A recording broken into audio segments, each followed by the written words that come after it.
Hello everyone, आज से हम एक नई सीरीज स्टार्ट करने जा रहे हैं जिसमें हम हर एक चैप्टर को बहुत ही कम टाइम में कवर करेंगे ताकि आप लोगों की प्रिपरेशन बोर्ड एग्जाम के लिए काफी अच्छे से हो सके, वो भी बहुत ही कम टाइम में।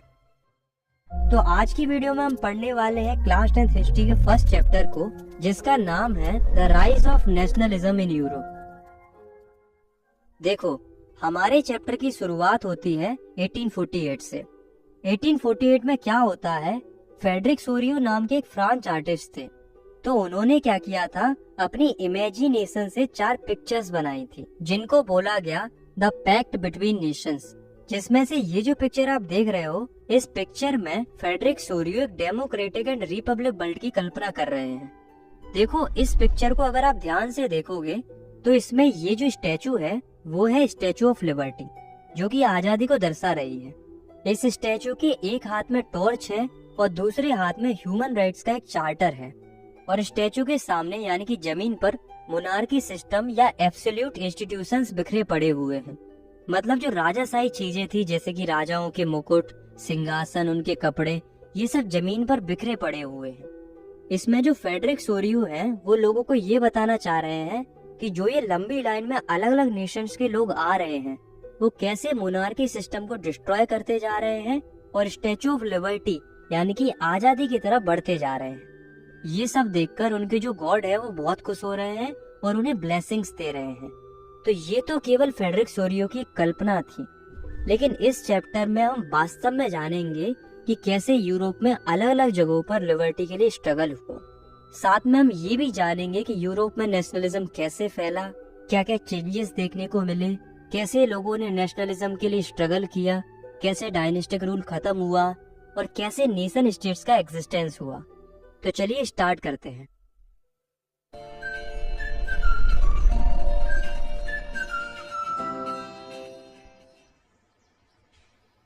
फर्स्ट टॉपिक है हमारा the French revolution and the idea of the nation.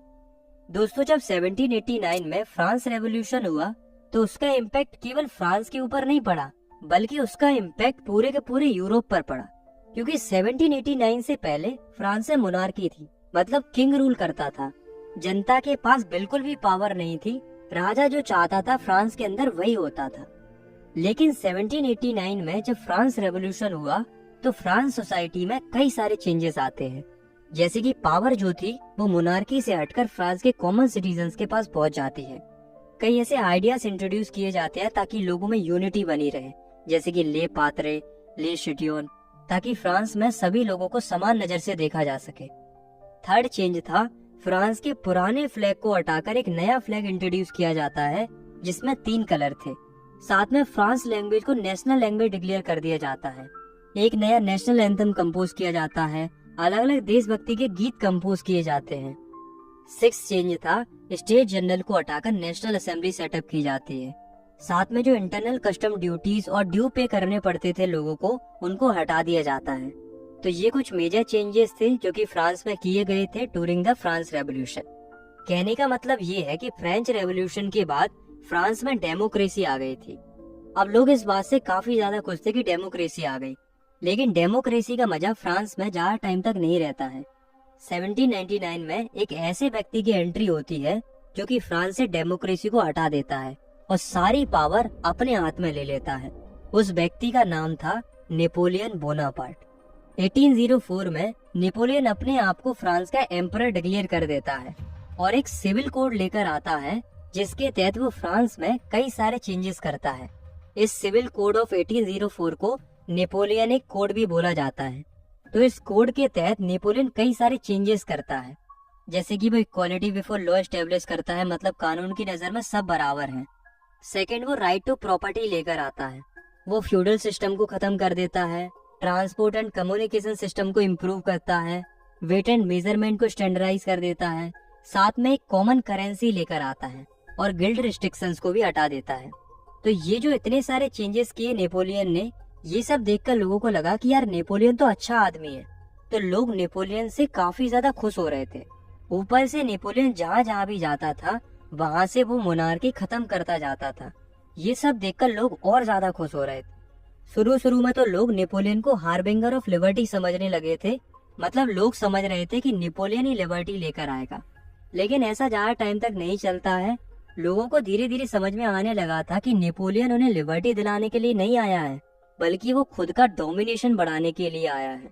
क्योंकि नेपोलियन जहाँ जहाँ भी जाता था वहाँ से मोनार्की तो खत्म हो रही थी, मतलब राजा को तो वो हटा देता था, पर वो अपनी खुद की आर्मी वहाँ पर सेटअप कर देता था। इसके अलावा और भी कई अदर रीजंस भी थे जिनकी वजह से लोग नेपोलियन से नफरत करने लगे थे। जैसे कि नेपोलियन ने लोगों से पॉलिटिकल फ्रीडम छीन ली थी, टैक्स बढ़ा दिया था, लोगों के ऊपर सेंसरशिप लगा दी थी। ऊपर से नेपोलियन जबरदस्ती लोगों को फ्रांस आर्मी में रिक्रूट कर रहा था। ऐसा वो इसलिए कर रहा था क्योंकि उसे पूरे यूरोप को कॉन्कर करना था। तो ये भी कुछ रीजंस थे जिनकी वजह से अब लोग नेपोलियन से नफरत करने लगे थे। अभी इस कहानी को फिलहाल के लिए यही रोकते हैं। सेकेंड टॉपिक है हमारा the making of nationalism in Europe. दोस्तों, मिड 18th सेंचुरी में यूरोप में कोई भी नेशन स्टेट नहीं था। नेशन स्टेट मतलब कोई भी ऐसा रीजन नहीं था जहाँ के मोस्ट ऑफ द लोग common language, common culture, common history, common identity से बिलोंग करते हो। क्योंकि उस समय पर यूरोप में कंट्रीज तो होती नहीं थी, बल्कि बड़े बड़े एम्पायर होते थे। मतलब अलग अलग भाषा बोलने वाले लोग अलग अलग जगहों पर बसे हुए थे। तो ऐसे में उनमें नेशनलिज्म कैसे फैला, कैसे उनके मन में नेशन स्टेट का आइडिया आया होगा, चलिए जानते हैं। The aristocracy and the new middle class. दोस्तों, उस समय पर यूरोप में मुख्य रूप से दो तरह के लोग रहते थे, पहले अरिस्टोक्रेट्स और दूसरे पीजेंट्स। अरिस्टोक्रेट्स सोसाइटी के वेल्थी लोग थे, मतलब इनके पास बहुत पैसा था, इनके पास जमीनें थी, ये सोशली और पॉलिटिकली पावरफुल थे। ये लोग आपस की फैमिलीज में शादी करते थे और ये लोग फ्रेंच लैंग्वेज बोलते थे, क्योंकि इनका मानना ये था कि फ्रेंच लैंग्वेज एक हाई स्टेटस लैंग्वेज है। ऊपर से इनकी एक जैसी लाइफस्टाइल थी, महंगे महंगे कपड़े पहनते थे, अच्छा अच्छा खाते थे। वही जो पीजेंट्स थे वो सोसाइटी के गरीब लोग थे और इनके पास ना ही जमीनें थी। भले ही ये मेजोरिटी में थे, पर ये पावरफुल नहीं थे क्योंकि इनके पास पैसा नहीं था। अब धीरे धीरे क्या होता है, second half of 18th century में इंडस्ट्रियल रिवॉल्यूशन के चलते एक नई वर्किंग क्लास उभर के आती है, जिसको बोला गया मिडिल क्लास। ये लोग ना ही ज्यादा गरीब थे और ना ही ज्यादा अमीर थे, पर ये लोग एजुकेटेड थे। ये एजुकेटेड इसलिए हो गए थे क्योंकि इनके पास थोड़ा बहुत पैसा आ गया था। मिडिल क्लास लोगों में आते थे बिजनेसमैन, इंडस्ट्रियलिस्ट्स और अदर प्रोफेशनल्स। तो ये जो मिडिल क्लास के लोग थे, इन्हीं के मन में आइडिया आता है। क्या आइडिया आता है? आइडिया आता है लिबरल नेशनलिज्म का, मतलब लिबरलिज्म का। अब ये लिबरलिज्म क्या होता है, चलिए जानते हैं। What did liberal nationalism stand for? तो लिबरलिज्म जो वर्ड है वो एक लैटिन वर्ड लिबर से ड्राइव किया गया है, जिसका मतलब होता है फ्री। मतलब ये जो मिडिल क्लास के लोग थे वो लिबरलिज्म चाहते थे, मतलब फ्री होना चाहते थे, जिसके लिए मिडिल क्लास के लोग कई चीजों के लिए डिमांड कर रहे थे। जैसे कि पहली डिमांड थी कि ऑटोक्रेसी रूल खत्म होना चाहिए। दूसरी डिमांड थी कि जो चर्च के लोग हैं उन्हें जो प्रिविलेजेस मिलते हैं वो खत्म होना चाहिए, मतलब क्लर्जिकल प्रिविलेजेस का एंड होना चाहिए। तीसरा, कॉन्स्टिट्यूशन होना चाहिए और एक रिप्रेजेंटेटिव फॉर्म ऑफ गवर्नमेंट होनी चाहिए, मतलब गवर्नमेंट जनता के द्वारा चुनी जानी चाहिए। तो ये सब चीजों के लिए मिडिल क्लास लोग डिमांड कर रहे थे। पर दोस्तों, पता है प्रॉब्लम कहाँ थी? प्रॉब्लम ये थी कि ये वोटिंग राइट्स की डिमांड तो कर रहे थे, पर केवल मेंस के लिए, वो भी ऐसे मेंस के लिए जिनके पास प्रॉपर्टी हो। और जो वुमन थी उनको तो ये वोटिंग राइट्स दिलाने के प्लान में ही नहीं थे, मतलब ये वुमन को सपोर्ट नहीं कर रहे थे। तो जो मेंस विदाउट प्रॉपर्टी थे और जो वुमेन थी वो वोटिंग राइट्स के लिए यूरोप की अलग अलग जगहों पर प्रोटेस्ट कर रही थी। वहीं दूसरी ओर यूरोप में एक और प्रॉब्लम चल रही थी। प्रॉब्लम ये थी कि उस समय पर जो ट्रेडर्स थे उन्हें ट्रेड करने के लिए काफी ज्यादा टैक्स देना पड़ता था। फॉर एग्जाम्पल, अगर उस समय पर कोई ट्रेडर हेम्सबर्ग से न्यूरेमबर्ग जाता था तो उन्हें 11 कस्टम बैरियर्स से गुजरना पड़ता था, मतलब 11 जगहों पर टैक्स देना पड़ता था, वो भी 5-5% के हिसाब से। तो आप सोच सकते हो कि अगर वो इतना ज्यादा टैक्स पे करेंगे तो उन्हें काफी ज्यादा लॉस होगा। तो ये एक प्रॉब्लम थी। साथ में एक प्रॉब्लम ये भी थी कि उस समय पर यूरोप में डिफरेंट टाइप्स ऑफ करेंसीज चलती थी, लगभग 30 डिफरेंट टाइप्स ऑफ करेंसीज चलती थी। तो ऐसे में ट्रेडर्स को प्रॉब्लम ये होती थी कि उन्हें ट्रेड करने के लिए हर स्टेट में करेंसी चेंज करनी पड़ती थी। तो ये जो दो मेजर प्रॉब्लम्स थी, एक तो टैक्स की और दूसरी डिफरेंट करेंसीज की, तो इन प्रॉब्लम्स का सॉल्यूशन निकल के आता है 1834 में। 1834 में क्या होता है, एक कस्टम यूनियन फॉर्म होता है जिसका नाम था ज़ोल्वरीन। इसे स्टार्ट किया गया था प्रूशिया के द्वारा, बट इसमें बाद में जाकर अदर जर्मन स्टेट्स भी ज्वाइन हो गए थे। तो ज़ोल्वरीन के फॉर्म होने से ट्रेड के अंदर काफी लिबरलाइजेशन होता है, जैसे कि ज़ोल्वरीन के आने की वजह से जितने भी ट्रिप बैरियर्स थे उनको हटा दिया जाता है। दूसरा, जितनी भी 30 डिफरेंट टाइप्स की करेंसीज चलती थी उनको रिड्यूस करके केवल 2 तरह की करेंसीज में कर दिया जाता है।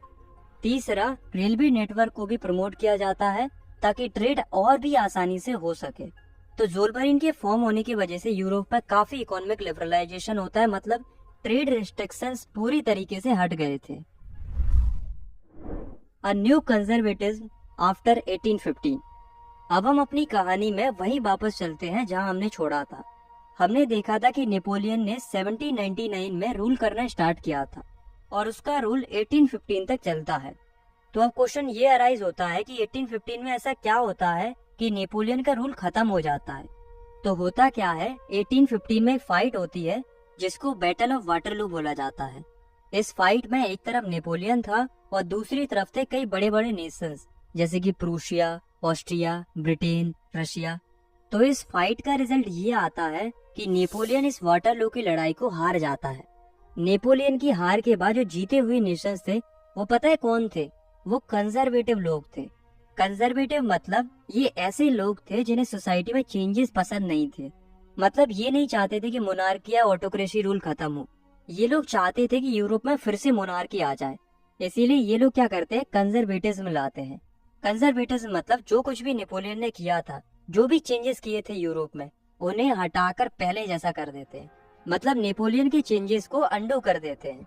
जैसे कि ये मोनार्की को वापस ले आते हैं, चर्च की पावर को रिस्टोर कर देते हैं, सोशल हिरार्की ले आते हैं, जैसे कि जो अपर क्लास लोअर क्लास का जो सिस्टम चलता था यूरोप में उसे फिर से रिस्टोर कर देते हैं। साथ में ये ऑटोक्रेटिक रूल को भी फिर से स्टेब्लिश कर देते हैं।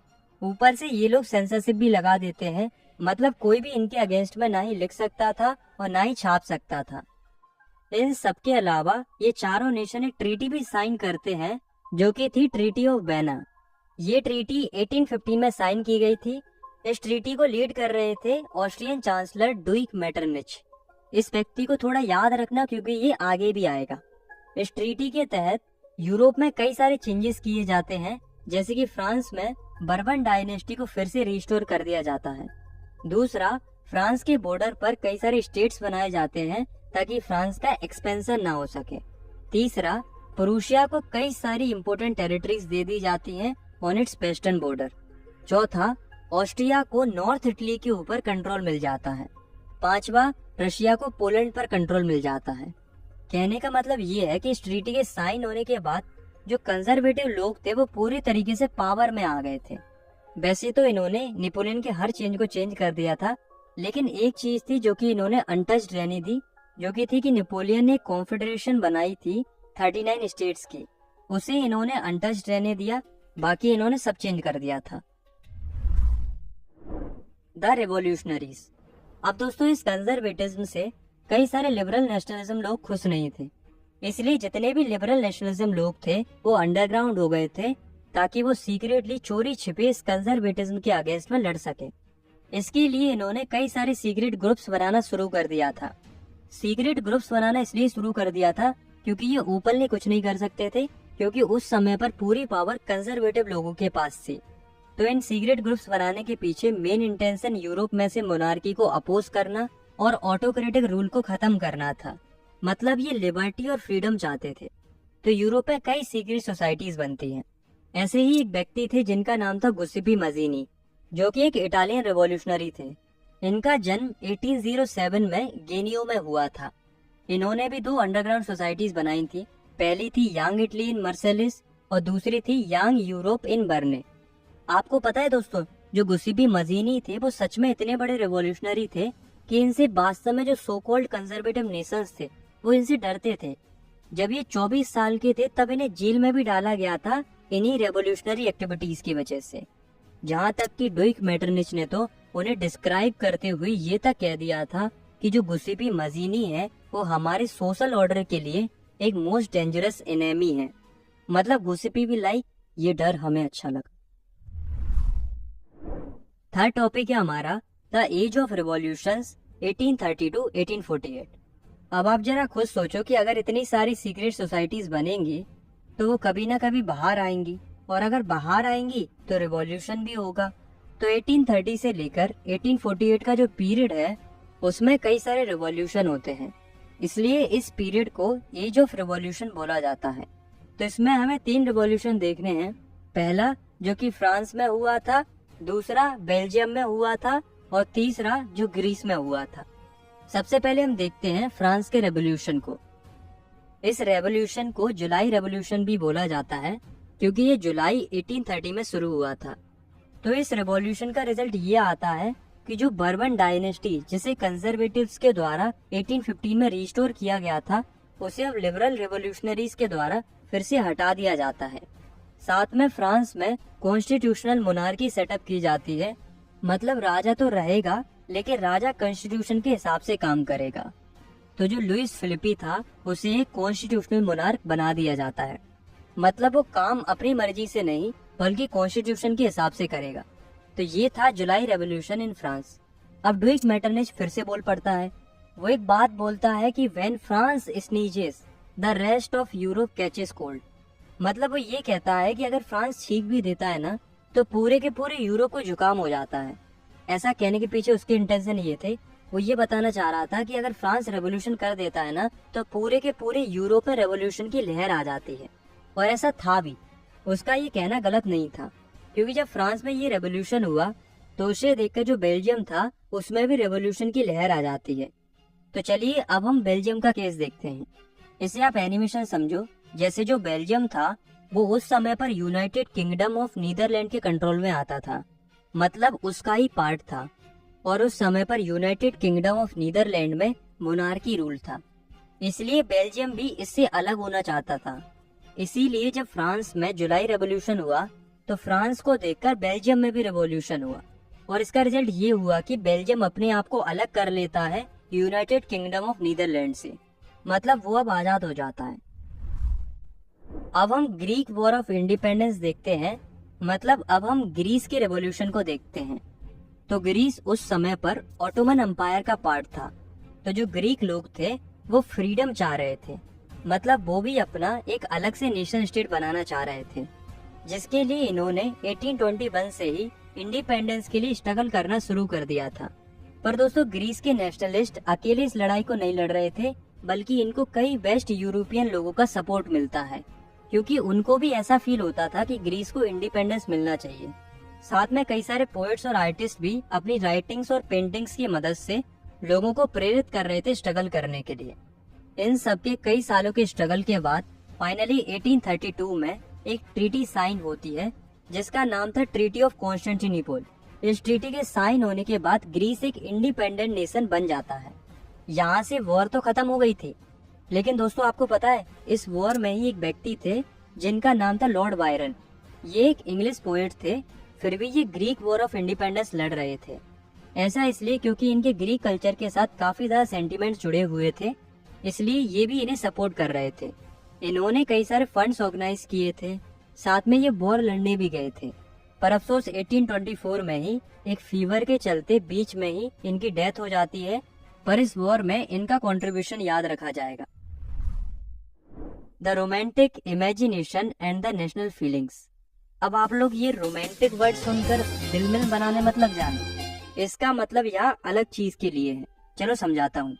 दोस्तों आपको क्या लगता है कि जो नेशनलिज्म की फीलिंग्स थी, मतलब जो देशभक्ति की भावनाएं थी, वो लोगों में केवल वॉर और टेरिटोरियल एक्सपेंशन से आई थी? नहीं, बल्कि एक और चीज थी जिससे लोगों में नेशनल की फीलिंग जगाई जा रही थी, वो था कल्चर। इन लोगों को लगा कि हमें कल्चर के थ्रू लोगों में नेशनल की फीलिंग अराइज करनी चाहिए, लोगों को इमोशनली कनेक्ट करना चाहिए अपने कल्चर के साथ, ताकि उनमें नेशनलिज्म की फीलिंग जग सके।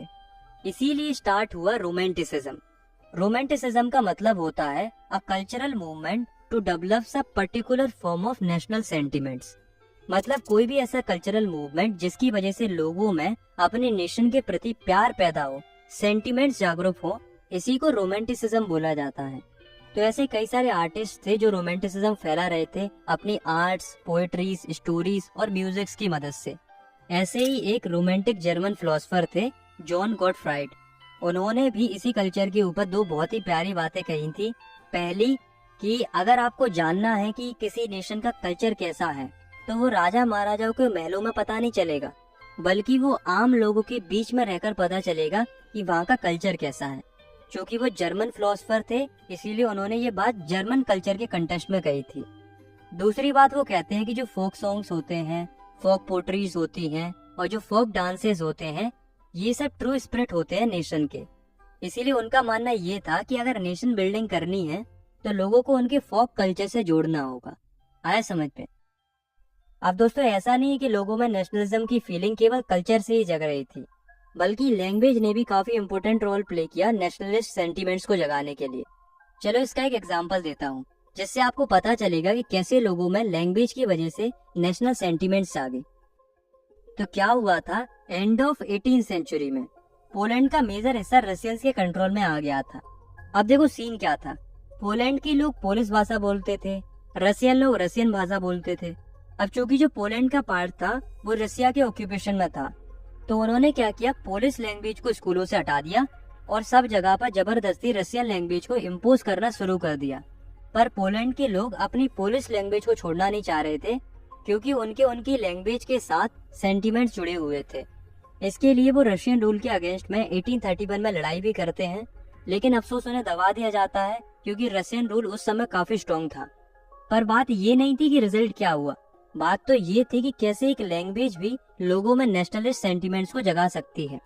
भले ही उन्हें सप्रेस कर दिया गया था, पर उनकी जो स्पिरिट थी अपनी लैंग्वेज के लिए, जो प्यार था अपनी कल्चरल लैंग्वेज के लिए, इसी को तो रोमांटिसिज्म बोला जाता है। इसीलिए जो रोमांटिक आर्टिस्ट थे वो अलग अलग चीजों को प्रोड्यूस करते थे, जैसे कि लिटरेचर, विजुअल आर्ट्स, म्यूजिक्स, ताकि लोगों में नेशनलिस्ट सेंटीमेंट्स जागरूक हो सके और उनमें नेशनलिज्म की फीलिंग बरकरार रहे। Hunger, hardship and the popular revolt. दोस्तों, 1830s का जो टाइम पीरियड था वो यूरोप में ग्रेट इकोनॉमिक हार्डशिप लेकर आता है, क्योंकि इस समय पर पॉपुलेशन तेजी से बढ़ रही थी, जिस वजह से यूरोप के मोस्ट ऑफ द पार्ट्स में अनएम्प्लॉयमेंट भी तेजी से बढ़ रहा था। क्योंकि जिस हिसाब से पॉपुलेशन बढ़ रही थी उस हिसाब से जॉब्स नहीं बढ़ रही थी, मतलब लोगों के पास काम नहीं था करने को। इसीलिए ज्यादातर जो लोग थे वो रूरल एरिया से निकलकर सिटीज में जाकर रहने लगते हैं, जिस वजह से सिटीज ओवर क्राउडेड हो गई थी और स्लम्स क्रिएट होने लगे थे। साथ में इसी टाइम पीरियड में लोगों की फसलें भी खराब हो गई थी, जिस वजह से यूरोप में फूड प्राइसेस भी तेजी से बढ़ रहे थे और लोगों को खाने के लिए भी स्ट्रगल करना पड़ रहा था। 1848 में फ्रांस के शहर पेरिस की हालत ऐसी हो जाती है कि लोग सड़कों पर आ जाते हैं और प्रोटेस्ट करने लगते हैं। ये देखकर जो रूलर था फ्रांस का, लुइस फिलिपी, वो अपनी पोजीशन छोड़ के भाग जाता है। राजा के भाग जाने के बाद अब सवाल ये था कि गवर्नमेंट कौन संभाले। तो फ्रांस को रन कराने के लिए एक नेशनल असेंबली फॉर्म होती है। नेशनल असेंबली के फॉर्म होने के साथ ही फ्रांस को एक रिपब्लिक नेशन डिक्लेयर कर दिया जाता है, जिसके बाद फ्रांस में 21 साल से ऊपर के सभी मेन को वोटिंग राइट्स मिल जाते हैं। साथ में राइट टू वर्क दिया जाता है, मतलब फ्रांस में सबके पास काम होगा। अब दोस्तों, जब ये इकोनॉमिक हार्डशिप चल रही थी तब एक और रिवोल्ट देखने को मिला था, जिसे सिलेशिया रिवोल्ट बोला जाता है। सिलेशिया जो कि पोलैंड का एक रीजन है। तो इसमें क्या हुआ था कि कई सारे बीबर्स ने मिलकर कॉन्ट्रैक्टर्स के अगेंस्ट में रिवोल्ट कर दिया था। ऐसा उन्होंने इसलिए किया था क्योंकि कॉन्ट्रैक्टर्स ने इनकी चीजों के प्राइस गिरा दिए थे। आपको पता है कि उस समय पर इकोनॉमिक हार्डशिप चल रही थी, ऊपर से ये लोग गरीब थे। तो ऐसे में जब कॉन्ट्रैक्टर्स ने इनके प्राइसेस घटाए तो बीबर्स को गुस्सा आ गया। तो उन्होंने कॉन्ट्रैक्टर्स के घरों में जाकर तोड़फोड़ मचा दी और कॉन्ट्रैक्टर्स का सामान लूट लिया। फिर कॉन्ट्रैक्टर्स ने आर्मी का सपोर्ट ले लिया और एट दी एंड इस रिवोल्ट में 11 बीबर्स मारे गए थे। तो ये था सिलेशिया रिवोल्ट। इस सिलेशिया रिवोल्ट की पूरी कहानी एक जर्नलिस्ट ने डिस्क्राइब की थी, जिनका नाम था विलियम वुल्फ। आया समझ में? 1848 the revolution of the liberals. अब दोस्तों, जब सभी लोग रिवॉल्यूशन कर रहे थे तो मिडिल क्लास लोग कैसे शांत रह सकते थे? तो जो मिडिल क्लास लोग थे वो भी 1848 में रिवॉल्यूशन कर रहे थे। और ये क्यों कर रहे थे? क्योंकि ये नेशन स्टेट एस्टेब्लिश करना चाह रहे थे। दूसरा, ये पार्लियामेंट्री प्रिंसिपल्स की डिमांड कर रहे थे। पार्लियामेंट्री प्रिंसिपल्स मतलब कॉन्स्टिट्यूशन होना चाहिए, फ्रीडम ऑफ प्रेस होना चाहिए, फ्रीडम ऑफ एसोसिएशन होना चाहिए। तो इन सब चीजों की डिमांड कर रहे थे मिडिल क्लास लोग। अब हम दोस्तों जर्मन रीजन की बात करते हैं। तो जर्मन रीजन के जो मिडिल क्लास लोग थे वो इन्हीं डिमांड्स को पूरा करने के लिए एक ऑल जनरल नेशनल असेंबली बनाते हैं, जिसमें वो 831 मेंबर्स को इलेक्ट करते हैं। तो ये जो 831 मेंबर्स थे वो 18 मई 1848 में फ्रैंकफर्ट पार्लियामेंट में इकट्ठे होते हैं। वैसे पता है ये एक चर्च था जिसका नाम था सेंट पॉल, तो उसी को इन्होंने पार्लियामेंट बना दिया था। तो ये सब इकट्ठे होते हैं और एक कॉन्स्टिट्यूशन ड्राफ्ट करते हैं जर्मन नेशन के लिए। पर दोस्तों जो ये कॉन्स्टिट्यूशन ड्राफ्ट किया था उसमें प्रॉब्लम हो गई थी। प्रॉब्लम ये हो गई थी कि इन लोगों ने पीजेंट्स, वर्कर्स और आर्टिसंस पर इतना ज्यादा ध्यान नहीं दिया, मतलब उनकी डिमांड्स को इंक्लूड नहीं किया गया था, जिस वजह से ये जो पीजेंट्स, आर्टिसंस और वर्कर्स थे वो अपना सपोर्ट वापस ले लेते हैं, जिस वजह से ये मूवमेंट थोड़ा वीक हो जाता है। लेकिन फिर भी ये मिडिल क्लास के लोग जाते हैं प्रूशिया के राजा के पास अपना कॉन्स्टिट्यूशन लेके, जिसमें वो डिमांड करते हैं राजा से कि आप ये कॉन्स्टिट्यूशन एक्सेप्ट करो, मतलब आप कॉन्स्टिट्यूशन के हिसाब से काम करो। उस समय पर जो प्रूशिया का राजा था वो था फ्रेडरिक विलियम फोर। आप लोग सोच रहे होंगे कि ये तो जर्मन थे ना, तो ये प्रूशिया के राजा के पास क्यों गए थे? तो ऐसा इसलिए क्योंकि उस समय पर जर्मन नाम की कोई कंट्री थी ही नहीं, बल्कि कई सारे जर्मन रीजन्स हुआ करते थे जो कि मोस्टली प्रूशिया के ही अंडर आते थे। और उस समय पर जो प्रूशिया का किंग था वो था फ्रेडरिक विलियम फोर, इसीलिए ये लोग प्रूशिया के राजा के पास गए थे। अब दोस्तों क्या लगता है आपको कि राजा मान गया होगा कॉन्स्टिट्यूशन के लिए? नहीं ना, क्योंकि कौन राजा चाहेगा अपनी पावर को कम करना। तो राजा क्या करता है, अपने ट्रूप्स को बुलाता है और इन सब से कहता है उठाओ अपना सामान और निकलो यहाँ से। मतलब किंग कॉन्स्टिट्यूशन के आइडिया को रिजेक्ट कर देता है, तो यहाँ पर ये मूवमेंट फेल हो जाता है। लेकिन दोस्तों भले ये मूवमेंट फेल हो गया था, पर ये कम्प्लीटली फेल नहीं हुआ था। इस मूवमेंट की वजह से जो यूरोप के अलग अलग मोनार्क थे उन्हें एक चीज समझ में आ गई थी कि वो ज्यादा टाइम तक इन लिबरल्स लोगों को रोक नहीं पाएंगे, कभी ना कभी तो ये मिडिल क्लास लोग जीत ही जाएंगे। तो इस डर से इन्होंने थोड़ा थोड़ा कंसेशन देना स्टार्ट कर दिया था। जैसे कि इन्होंने पहला सेल्फडम और बाउंडेड लेबर को अबॉलिश कर दिया हैब्सबर्ग डोमिनेशन से और रसिया से। दूसरा, हंगेरियंस को ऑटोनॉमी ग्रांट कर दी जाती है इन 1867। नेक्स्ट टॉपिक है हमारा the making of Germany and Italy. इस टॉपिक में हम ये जानेंगे कि जर्मनी और इटली कैसे बने थे। हम इनकी यूनिफिकेशन प्रोसेस को देखेंगे, साथ में हम ब्रिटेन की यूनिफिकेशन को भी देखेंगे। तो सबसे पहले शुरुआत करते हैं जर्मनी की यूनिफिकेशन से। Germany can the army be the architect of a nation. तो अभी अभी हमने एक स्टोरी सुनी थी जिसमें जो लिबरल लोग थे वो 1948 में अपना कॉन्स्टिट्यूशन का आइडिया लेकर राजा के पास गए थे, पर राजा ने उसे रिजेक्ट कर दिया था, मतलब ये मूवमेंट फेल हो गया था। तो अब सवाल ये आता है कि फिर जर्मनी कैसे यूनिफाई हुआ होगा। देखो, इसे आप एनिमेशन से देखो। जैसे पहले क्या था कि कई सारे छोटे छोटे जर्मन स्टेट्स थे और जो प्रूशिया था वो एक बड़ा जर्मन स्टेट था, मतलब एक बड़ा एम्पायर था। तो जो प्रूशिया था उसने सोचा कि वो खुद ही अब जर्मनी को यूनिफाई करेगा ताकि वो अपना पॉलिटिकल डोमिनेशन बढ़ा सके और एक बड़ा सा जर्मन नेशन बना सके।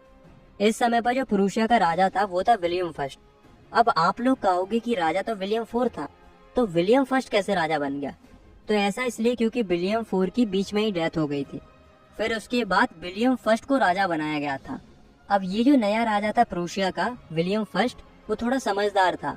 उसने सोचा कि वैसे ही लिबरल लोग रुकेंगे तो है नहीं जर्मनी को यूनिफाई किए बिना, तो इससे अच्छा उसने सोचा कि मैं ही जर्मनी को यूनिफाई करता हूँ, मतलब उसे एक नेशन स्टेट बनाता हूँ। तो राजा अपने चीफ मिनिस्टर को बुलाता है। उस समय पर राजा का जो चीफ मिनिस्टर था वो था ओटो वन बिस्मार्क। तो राजा उससे कहता है कि जाओ जितने भी ये छोटे छोटे जर्मन स्टेट्स हैं उन्हें प्रूशिया के साथ यूनिफाई करो और एक बड़ा सा जर्मन स्टेट बनाओ। सिंपली जर्मनी को यूनिफाई करने की रिस्पॉन्सिबिलिटी अब ओटोमन बिस्मार्क को दे दी गई थी। तो ओटोमन बिस्मार्क और प्रूशिया की आर्मी और ब्यूरोक्रेसी मिलकर कई वॉर्स लड़ती है ऑस्ट्रिया, डेनमार्क और फ्रांस के अगेंस्ट में। इनसे क्यों लड़ती है? क्योंकि यही वो नेशंस थे जो कि कई सारे जर्मन रीजन्स के ऊपर कब्जा किए हुए थे।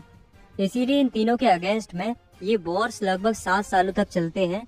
आखिर में प्रूशिया ये वॉर्स जीत जाता है और जितने भी जर्मन स्टेट्स थे उन्हें शामिल कर लिया जाता है और एक बड़ा जर्मन नेशन बनाया जाता है। तो इस तरीके से जर्मनी का यूनिफिकेशन प्रोसेस कंप्लीट हो जाता है और फाइनली जनवरी 1871 में विलियम फर्स्ट को पूरे जर्मनी का एम्परर डिक्लेयर कर दिया जाता है। आया समझ में? तो ये था जर्मनी का यूनिफिकेशन। अब हम पढ़ते हैं इटली के यूनिफिकेशन को। Italy unified. उस समय पर जो इटली था वो 7 अलग अलग स्टेट्स में बटा हुआ था, जिसमें ये जो स्टेट आप देख रहे हो वो है सर्डेनिया पिडमोंट। केवल यही वाला रीजन इटली प्रिंसली हाउस के कंट्रोल में था। बाकी बचा हुआ इटली का सारा रीजन अलग अलग पावर्स के कंट्रोल में था। जैसे कि जो नॉर्थर्न रीजन था उसमें ऑस्ट्रियन हैब्सबर्ग एम्पायर रूल करता था, सेंटर का जो रीजन था उसमें पोप रूल करता था, और जो सदर्न रीजन था उसमें bourbon Kings of Spain rule करता था। अब दोस्तों, मैंने आपको एक व्यक्ति के बारे में बताया था जिनका नाम था गुस्सीपी मजीनी। इन्होंने तो सीक्रेट सोसाइटीज बनाई थी, यंग इटली और यंग यूरोप नाम से। आपको पता है दोस्तों, ये इटली को यूनिफाई करना चाहते थे, लेकिन अफसोस ये इटली को यूनिफाई नहीं कर पाते हैं, ये फेल हो जाते हैं। लेकिन दोस्तों, जो सर्डेनिया पिडमोंट था उसका जो किंग था वो था विक्टर इमैनुअल सेकंड। तो विक्टर इमैनुअल सेकंड अब रिस्पॉन्सिबिलिटी लेता है इटली को यूनिफाइड करने की। इसके लिए वो अपने चीफ मिनिस्टर को बुलाता है जिसका नाम था काउंट कैवोर। काउंट कैवोर एक काफी डिप्लोमेट व्यक्ति था, इसलिए वो फ्रांस के साथ मिलकर 1859 में ऑस्ट्रियन फोर्सेस को हरा देता है और नॉर्थ इटली के पार्ट को जीत लेता है। इसके बाद साउथ वाले रीजन को जीतने के लिए कैवोर को सपोर्ट मिलता है गुस्सीपी गरीबाल्डी का। इनकी काफी बड़ी वॉलंटियर्स की आर्मी थी, जिनकी मदद से 1860 में साउथ वाले पार्ट को भी जीत लिया जाता है। अब बचा सेंटर वाला रीजन। तो सेंटर वाले रीजन पर पॉप का कंट्रोल था। अब ये देखकर कि नॉर्थ और साउथ वाला रीजन दोनों इटली के कंट्रोल में आ गए हैं, तो पोप वाले लोग वैसे ही डर जाते हैं और सरेंडर कर देते हैं। और फाइनली 1861 में इटली कंप्लीटली यूनिफाइड हो जाता है और विक्टर इमैनुअल सेकंड को पूरे इटली का किंग बना दिया जाता है। The strange case of Britain. तो अभी तक हमने जर्मनी के यूनिफिकेशन को देख लिया और इटली के यूनिफिकेशन को देख लिया, लेकिन अब हम देखते हैं ब्रिटेन के यूनिफिकेशन को। देखो, ब्रिटेन के यूनिफिकेशन को स्ट्रेंज केस बोला गया है। ऐसा इसलिए क्योंकि ब्रिटेन का यूनिफिकेशन एक लंबी प्रोसेस में हुआ था। ऐसा नहीं हुआ था कि अचानक से रिवॉल्ट या वॉर कर दिया हो, इसलिए इसे स्ट्रेंज केस बोला जाता है। देखो कैसे हुआ था। पहले जो ब्रिटेन था वो 4 अलग अलग पार्ट्स में बटा हुआ था। ये था स्कॉटलैंड, ये था इंग्लैंड, ये था वेल्स और ये था आयरलैंड। इन सभी स्टेट्स में अलग अलग एथनिक आइडेंटिटीज वाले लोग रहते थे। जैसे कि स्कॉटलैंड में स्कॉट लोग रहते थे, वेल्स में वेल्स लोग रहते थे, इंग्लैंड में इंग्लिश लोग रहते थे और आयरलैंड में आयरिश लोग रहते थे। अब दोस्तों, जो वेल्स था वो तो 1565 से इंग्लैंड का ही पार्ट था।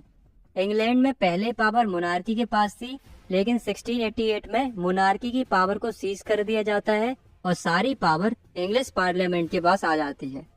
तो अब इंग्लैंड क्या सोचता है कि क्यों ना इन सारी आसपास की टेरिटरीज को कैप्चर किया जाए और एक बड़ा इंग्लिश नेशन बनाया जाए। तो इसके लिए सबसे पहले इंग्लैंड स्कॉटलैंड को टारगेट करता है, जिसके लिए 1707 में स्कॉटलैंड के साथ एक एक्ट ऑफ यूनियन साइन किया जाता है, जिसके बाद स्कॉटलैंड और इंग्लैंड एक हो जाते हैं और बनाते हैं United kingdom of great Britain. अब बारी थी आयरलैंड की। तो आयरलैंड में क्या था कि 2 तरह के लोग रहते थे, कैथोलिक्स और प्रोटेस्टेंट। कैथोलिक मेजॉरिटी में थे, प्रोटेस्टेंट माइनॉरिटी में थे। ये दोनों ग्रुप्स के बीच में हमेशा टेंशन बना रहता था। तो इंग्लैंड इसी बात का फायदा उठाता है और प्रोटेस्टेंट्स को सपोर्ट करने लगता है ताकि वो इनको डोमिनेट कर सके। इसके विरोध में कई सारे कैथोलिक्स इसका अपोज करते हैं।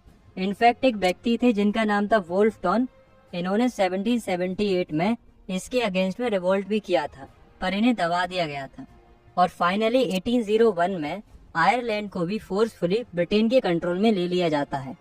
फिर एक नया ब्रिटिश नेशन बनता है जिसमें ब्रिटिश फ्लैग था, नेशनल एंथम था, इंग्लिश लैंग्वेज थी और इन सबको प्रमोट किया जाने लगा। नेक्स्ट टॉपिक है हमारा visualising the nation. 18th and 19th century में जो आर्टिस्ट होते थे उन्होंने सोचा कि क्यों ना नेशंस को विजुअलाइज किया जाए, मतलब नेशंस को रूप दिया जाए, उनका पर्सोनिफिकेशन किया जाए। फॉर एग्जाम्पल, इसी अगर हम अपने देश के साथ रिलेट करें तो हमारी इंडिया को किससे रिप्रेजेंट किया जाता है? भारत माता से।